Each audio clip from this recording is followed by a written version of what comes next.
V tem razmišljanju na glas o tem, kako od ideje o spletnem programu do dejanske prodaje spletnega programa s pomočjo preproste edubiznis strategije.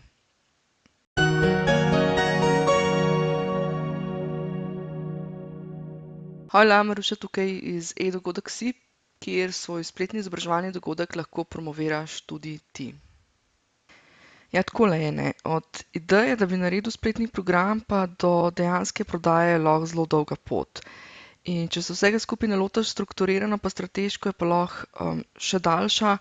Skratka, če ne razmisliš res vse skupaj dobro iz biznis vidika, ne.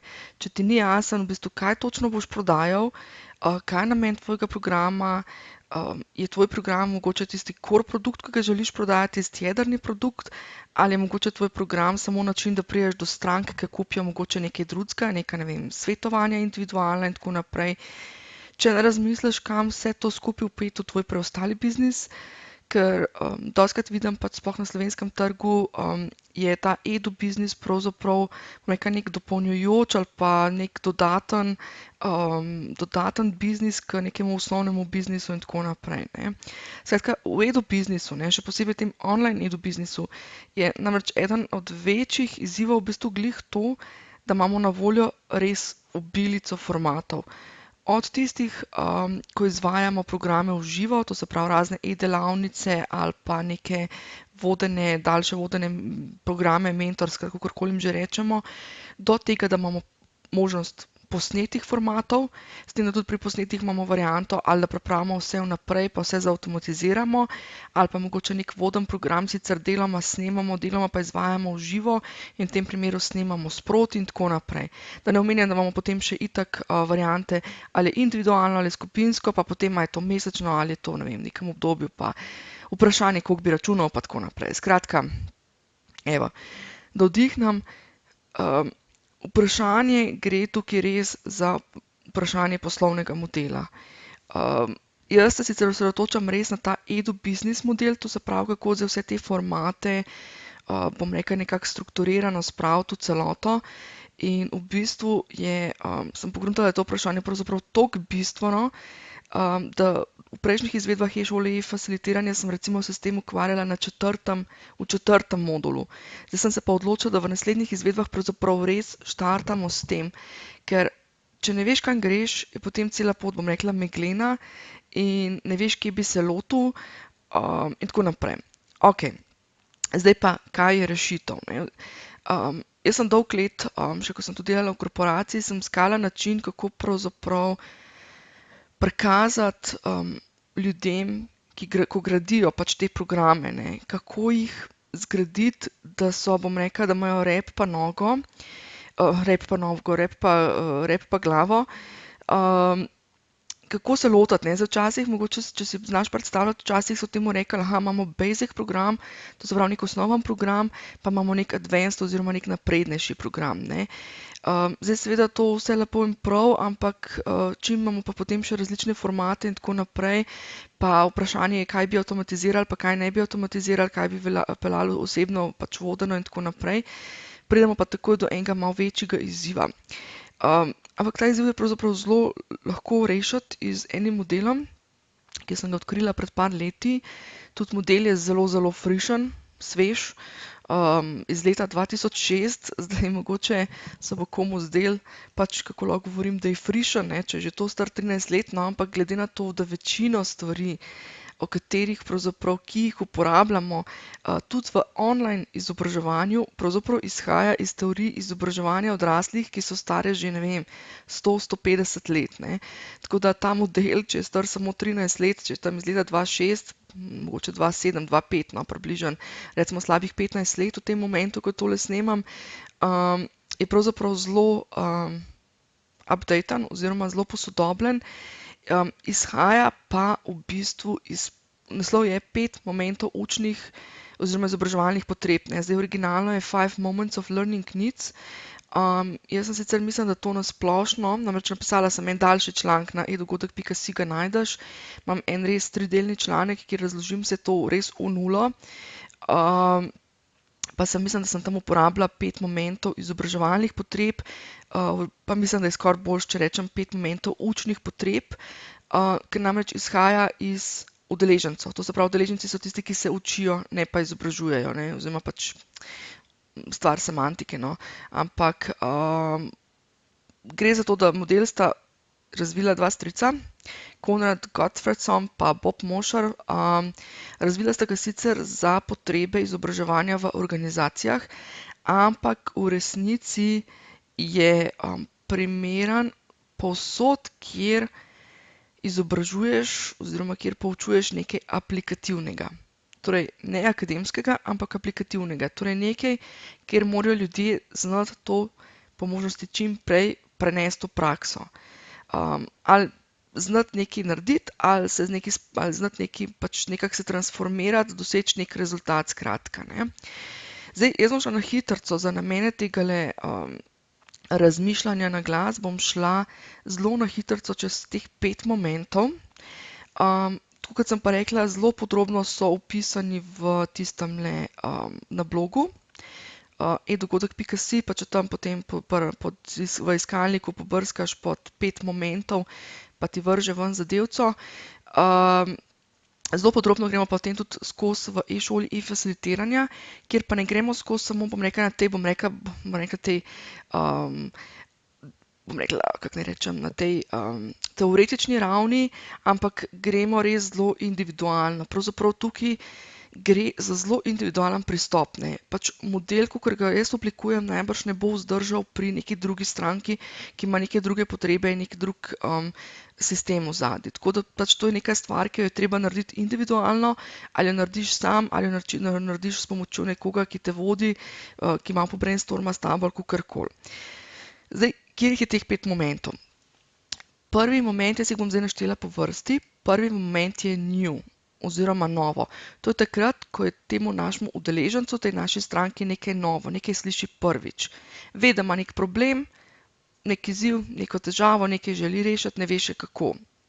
Takrat rabi prvo neke najbolj osnovne informacije, kaj pravzaprav mora vedeti.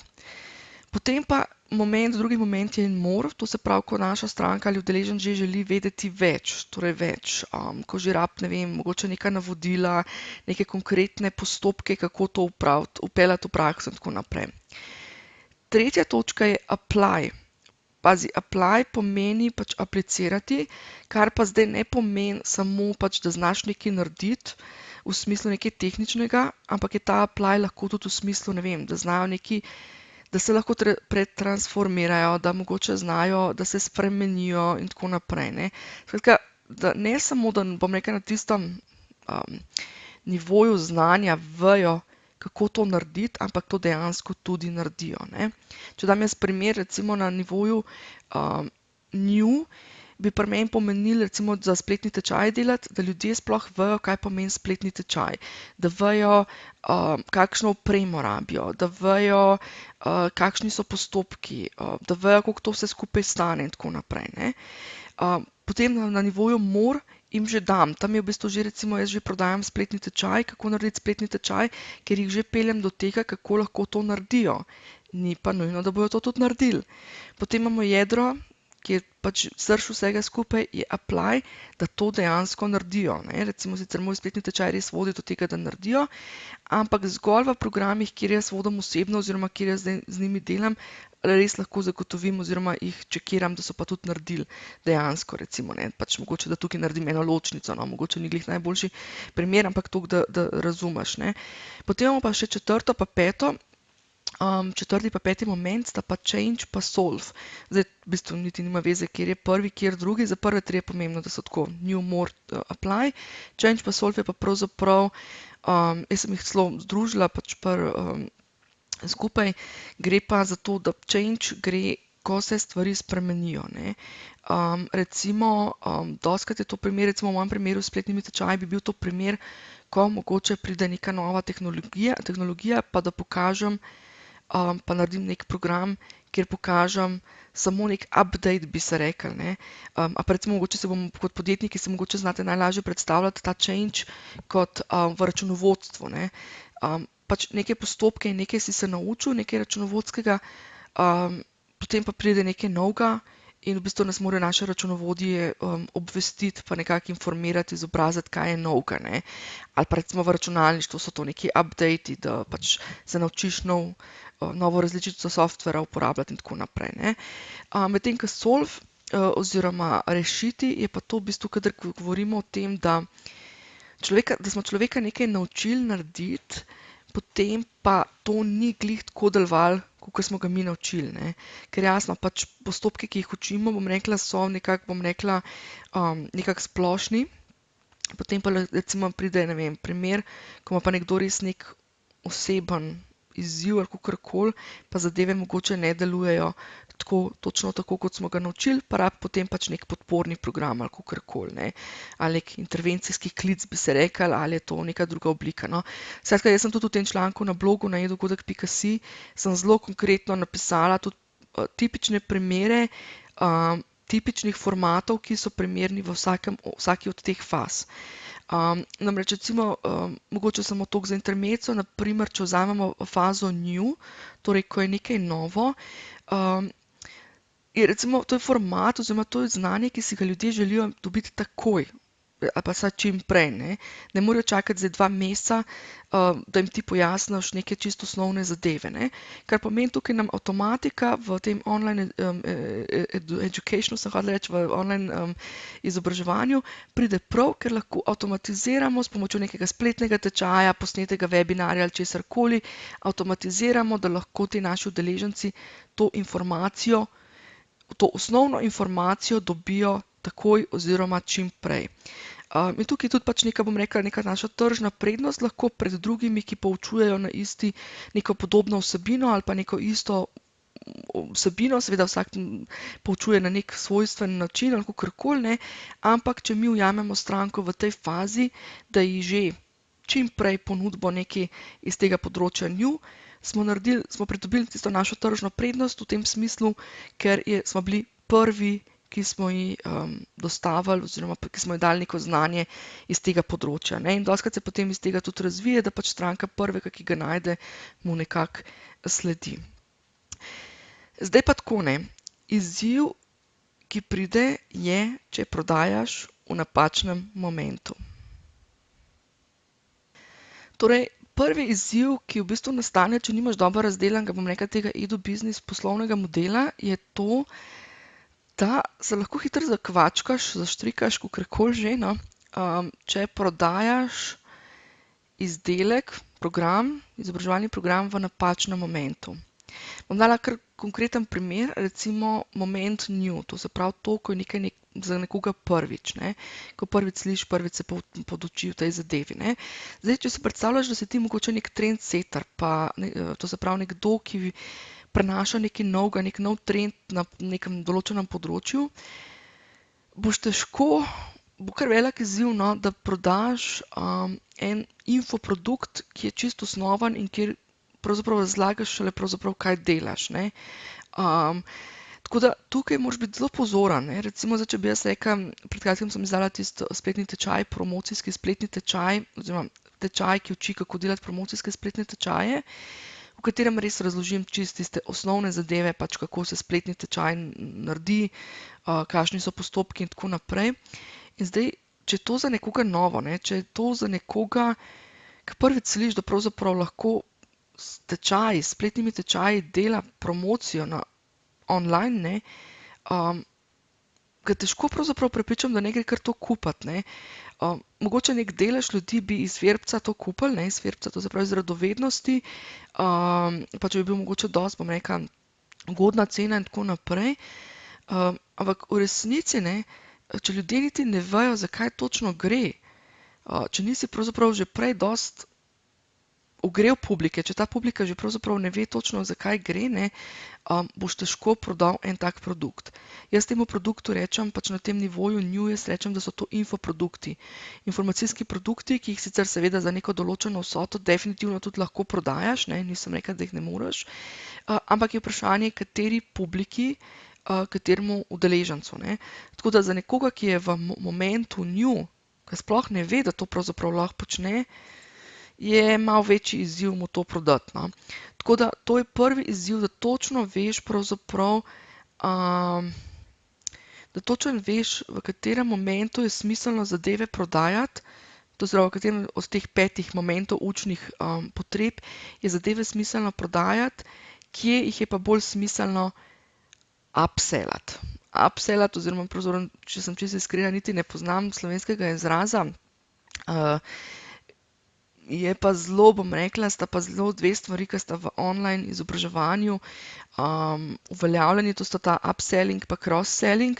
To se pravi, upselling lepo izhaja iz besede up, to se pravi up, gor, cross pa pomeni v bistvu vzporedno, no.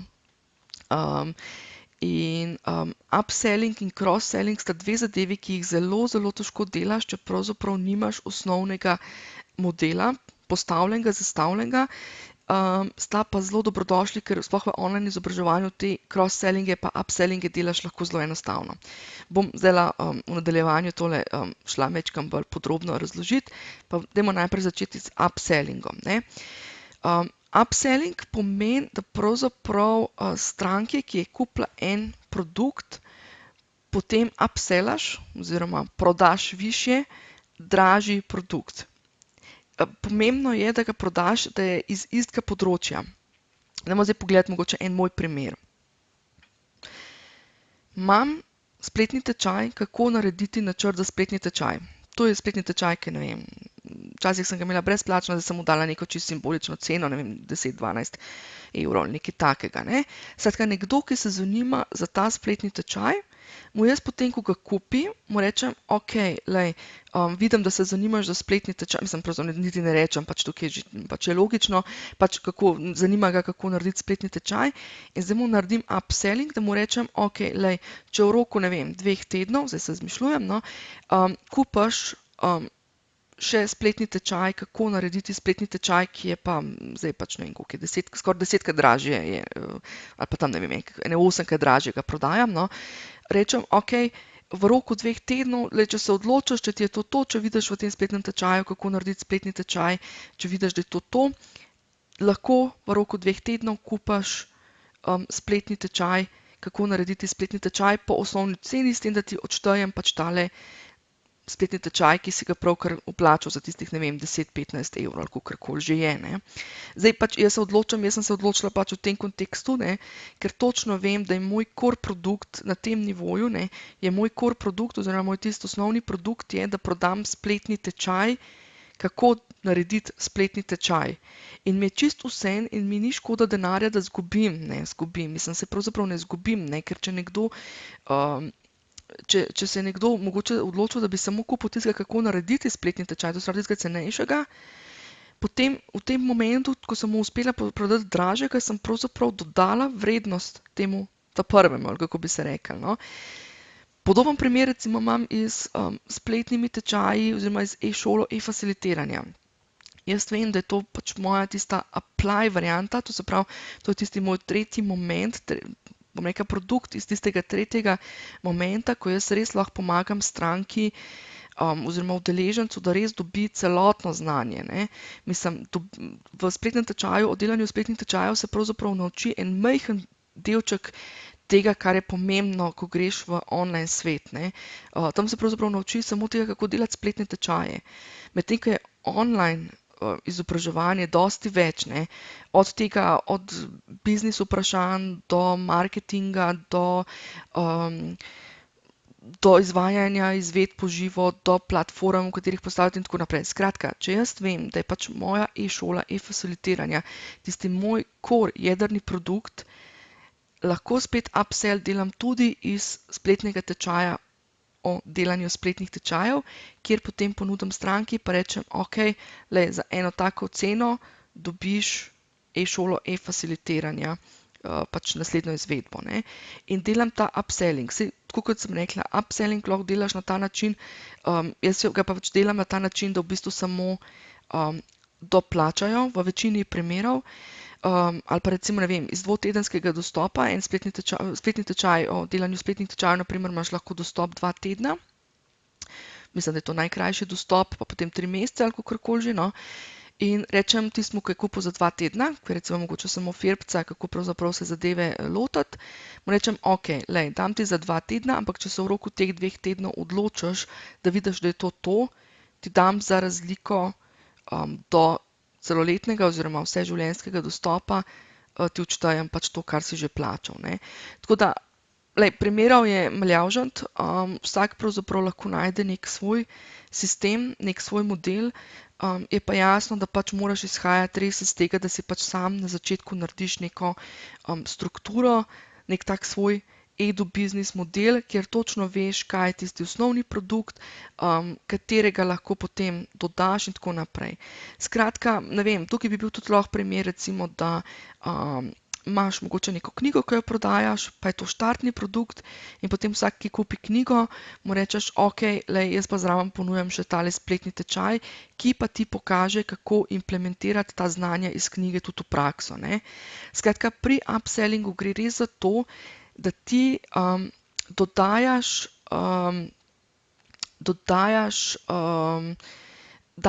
ponudiš produkt, ki je iz istega področja, ampak da nekaj več vsebine ali malo bolj poglobljeno ali kakorkoli, ne. Skratka, ne daješ 2 različna produkta, ampak v bistvu pravzaprav ponujaš nekaj, s čimer gre lahko tvoja stranka, bi se reklo, po stopničkah naprej.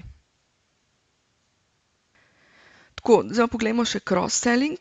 Cross-selling je pa, ko ponudiš ob nakupu enega izdelka, enega spletnega tečaja ali enega produkta izobraževalnega, kakorkoli, še komplementaren oziroma dopolnjujoč produkt. Zdaj, recimo, moj primer bi bil, ne, ko stranke kupijo spletni tečaj, kako narediti e-tečaj, in ponudim še oglaševanje e-tečaja na edugodek.si, ne. To se pravi, to sta čisto 2 različna produkta, eden je izobraževanje, drug je oglaševanje. Tudi cenovno sta različna, niti oglaševanje ni dražje, ampak je celo cenejše od izobraževanja in tako naprej, ne. Ampak je bistveno, da sta dopolnjujoča. Kar pomeni, pač meni je mislim, nekako logično razmišljam, da mogoče oseba, če ima vsebino, ki je primerna za na edugodek.si, da ji ponudim, da potem pač tudi tam oglašuje in tako naprej, ne. Ali pa recimo drug primer bi bil lahko recimo, ne vem, nekdo kupi program, pa mu potem zraven ponudiš nakup knjige, mogoče po neki ugodnejši ceni ali kakorkoli, ne. Skratka, lahko vidiš, ne, isti primer sem uporabljala pri upsellingu pa pri cross-sellingu. Pri upsellingu smo imeli kupca, ki je kupil knjigo, pa smo mu za doplačilo dali še spletni tečaj ali pa nek mentorski program. Tukaj gre pa za to, da je pa kupil program, ker je bilo tisto osnovno, kar smo prodajali, pa smo mu zraven ponudili, da pa lahko kupi še knjigo ali pa nek priročnik, nekaj dopolnjujočega ali kakorkoli, ne. Bistveno je tukaj, no, tako, ne, pač enemu bo ustrezal en model, drugemu biznisu pa drug model, ne. Skratka, vsak si mora ustvariti svoj poslovni edu-biznis model. Kar je pa potem še dodatno, je pa to, da moraš pa izhajati iz širšega poslovnega modela. Tebi mora biti jasno, pač če je edu-biznis samo del, ne, pač tako kot sem rekla, če je to nekdo, ki ima nek osnoven biznis, pa sem zdaj izmislila, mogoče prodaja neke finančne produkte, hkrati pa naredil še, ne vem, spletna izobraževanja iz področja financ, mora točno vedeti, kam s tem edu-biznisom se umešča v tem svojem širšem poslovnem modelu, ne. Namreč tudi ta edu-biznis, ne, nam spet omogoča toliko enih različic, ne. Od tega, da stvari delamo popolnoma samo avtomatizirano, do tega, da delamo mogoče, ne vem, neke mesečne podporne mentorske programe, ki jih želimo recimo delati, ne vem, skozi naslednjih par let in tako naprej, ne. Skratka, ti moraš vedeti, kaj ustreza tvojemu lifestyle biznisu, no, če tako rečem, ne. Če hočeš imeti avtomatiko, potem okej, potem boš v edu-biznisu iskal avtomatiko. Če hočeš v bistvu s spletnimi izobraževalnimi produkti si krepiti stranke ali pa neko, bom rekla, ekspertizo, ok, se da to doseči, ne. In je potem od tega odvisno, kaj v tem svojem edu-biznis modelu pravzaprav, kakšne tipe produktov, kakšne tipe izobraževalnih programov potem dejansko razviješ, ne. Skratka, jasnost je tista prva stvar. Tukaj pa, če se res rečem, clarity coaching je ta prva stvar, ki jo moraš narediti. Ali tako, da se sam s sabo malo pogovoriš, ali da si najdeš enega coacha, s katerim razjasniš, kako vse te zadeve, kam pravzaprav greš in kako vse te zadeve vpeljati. Potem se pa sprašuješ o edu-biznis modelu in kaj pravzaprav tam lahko iztržiš za svoj celoten biznis. Ok? Upam, da je logično, pa upam, da je razumljivo, no. Skratka, treba je začeti pri tem, no, da si narediš lepo na papirju, namreč edu-biznis model si ti lahko delaš, tudi ko ti mogoče še celoten model ni čisto jasen, ne.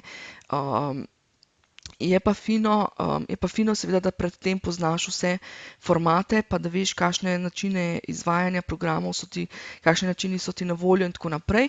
Tako da, jaz res za začetek priporočam, pojdi na edugodek.si, odtipkaj tam v iskalnik 5 momentov, mislim, da sem jih tam poimenovala, 5 momentov izobraževalnih potreb.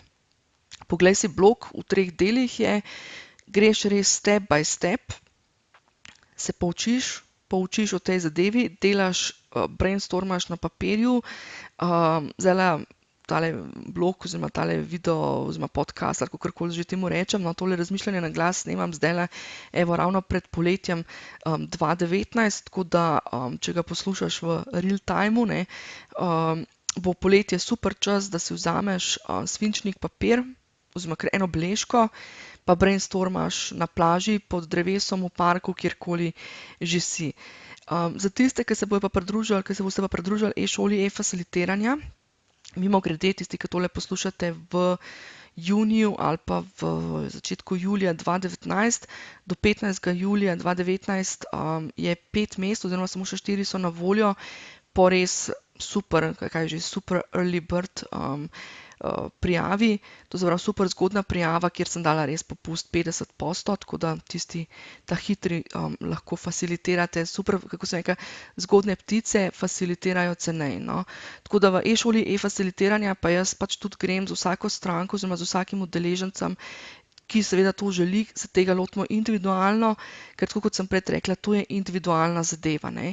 Tukaj gre pravzaprav za razvoj tvojega edu-biznisa in to je ena stvar, ki jo ne more, ne vem, ki ni enaka za vse, ampak je res zelo individualna, zelo usklajena s tabo in tako naprej.